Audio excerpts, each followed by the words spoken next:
walaalayaal waxaynu ka hadli doonaa insha Allah dhibaatooyinka maanta jira ee caalamku aad uga qayliyay waxyaabaha aynu kaga hortagayno fi manduur diini wa islaami inagoo ka eegayna dhinaca diinta iyo waxayna fartay wax kastoo dhacaba islaamku waxba ku xaliyay waana waxa u wanaagsan waxaynu kaga hortagaynaa ugu horeeya adducaa toddobadan qodob baynu tirin doonaa waxa ugu horeeya adducaa inaynu ilaahay barino subxaanahu wa tacaala gaalada awoodun bay isbidaan laakiin ilaahay ma baryaan baryo gaalna lama aqbalo rasuulku sallallahu alayhi wasallam isagoo ducada inagu waaninaya markay wax dhacaan waxa uu leeyahay xadiidkii axmed oo warinaya xasanka ahaa laa yaruddu alqadara ila ducaa aw laa yuraddu alqadaru ila biducaa qadarka ducadun baa lagu hor joogsadaa macnaha ducaduna way qadaran tahay wixii soo dhacayana wuu qadaran yahay labadaasuu ilaahay isku reebaya wax qadarka ilaahay ka baxaa ma jiro xadiid kale xaakim uu warinaya min xadiid caaisha xasana rasuulku waxa uu sala allahu calayhi wasalam adducaa yanfacu mima nazal wa mima lam yanzil ducadu balaayada soo degtayna waxbay ka tartaa balaayada soo socotana waxbay ka tartaa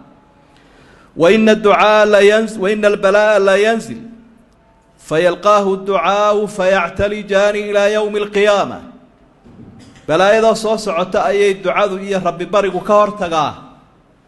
إلى قيامة أنت اللي قال ينا وإسلال لمن لك ديستا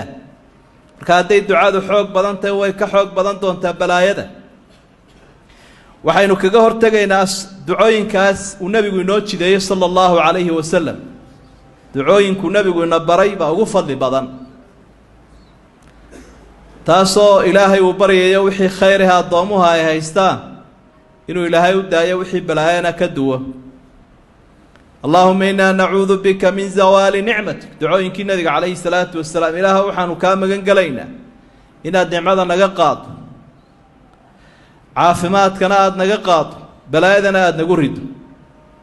intaaba waa ka magan galaynaa من زوال نعمتك وتحول عافيتك وفجاءة النقمة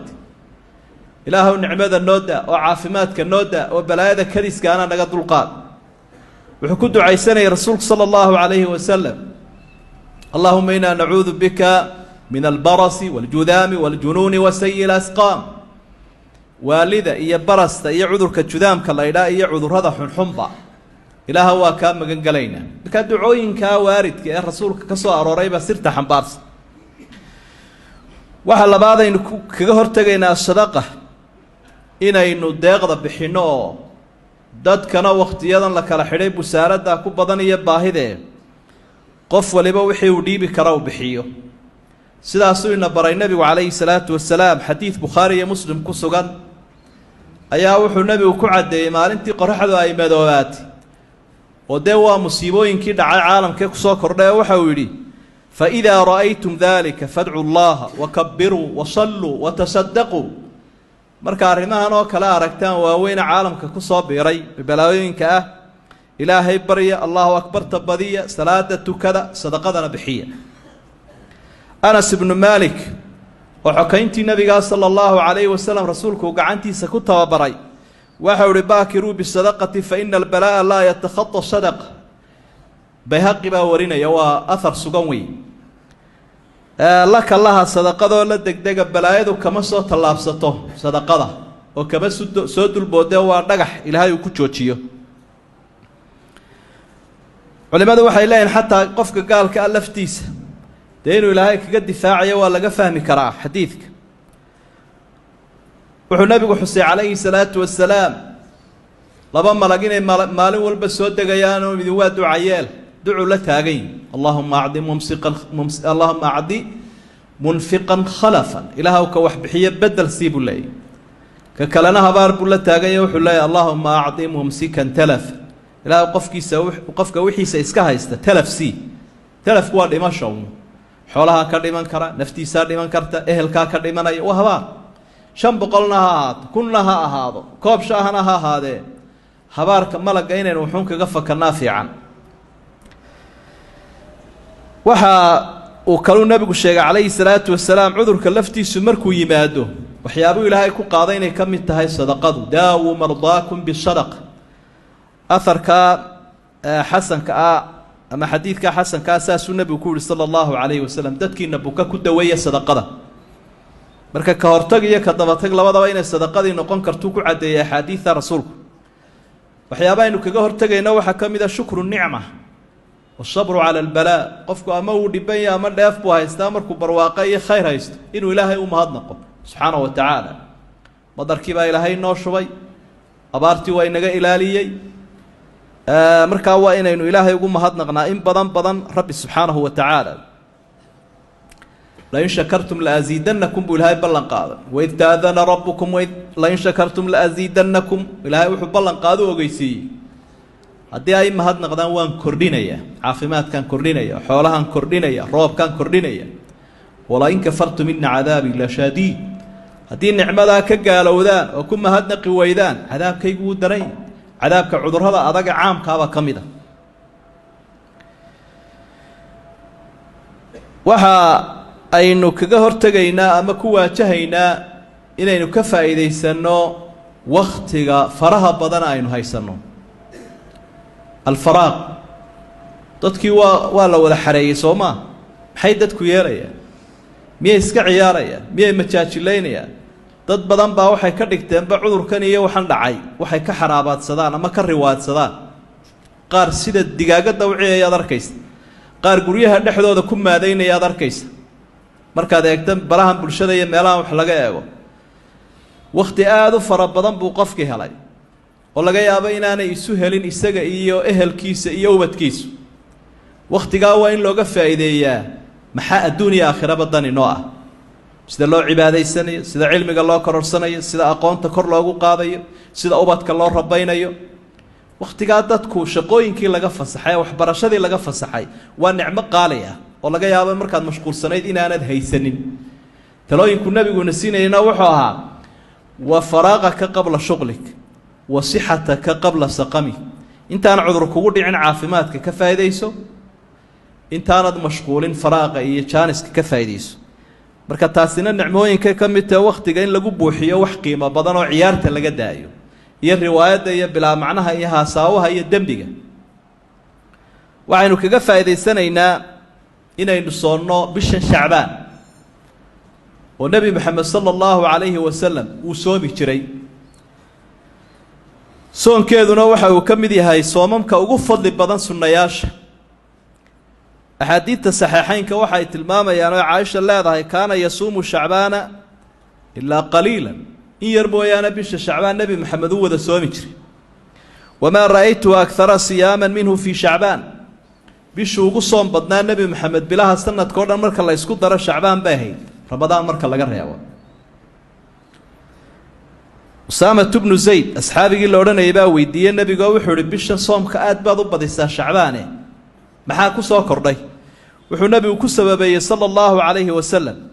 bishani waa bil ay dadku qaflad kaga sugan yihiin ama aanay aad u dareensanayn soomkeedu fadligu leeyahay waa bil u dhaxaysa bilihii xurmada lahaa mid kamida oo rajaba iyo ramadaan marka rajabna waa loo dadaalaa ramadaanna waa loo dadaalaa bishan bay dadku markaa qaflad ka galaano markaasaan doonayaa qafladda inaan dadka ka baraarujiyo كاد بو بدين جري النبي عليه الصلاة والسلام بيشان صوم كيل وعكلو تلمامي عملك الضومهنا إن إلهي لقارسيو الله كرقاضه وحكو ترتبع لماذا اللين حكمة الدورة أو النبي قول صومي صلى الله عليه وسلم بيشان شعبان سيئنو قفا يدي سنو حكمة دها وحكم دها حاسسك النبي عليه الصلاة والسلام انتي صومكو وكدب لعي قليه bishan shacbaan bay soo qalayn jireen sida xadiidka saxiixa ah Aisha ku tilmaantay soomka wixii iga tagay ramadaan hore ay dhaafay waqtigaanay daahirka ahayn iyo waxaan soo qalayn jiray shacbaan marka si uu nabigu ula dadaalo xaasaskiisa isaguna sunnu soomaya iyaguna qalihi bay soomayaan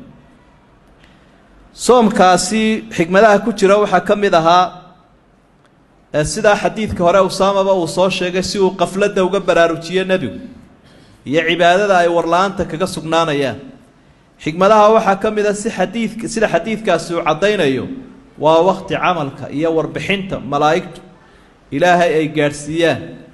oo camalkii adoomaa la rafciyo marka waxaan jecelahay buu nabigu camalkayga in ilaahay loo gudbiyo anigoo sooman xikmadaha waxaa ka mida waa ka tamriini calaa siyaami ramadaan waxaa loo sii tababaranayaa bishii ramadaan ee soo socotay oo qofku had iyo jeer hadduu hawl adag qabanayo loo tababaro ama dagaal uu gelayo oo carbis fiican la siiyo hawshaas si fiican buu u qabtaa uu ku xaragoodaa markaa qofkii shacbaan la soo qabsaday soomka ramadaanna way u sahlanaanaysa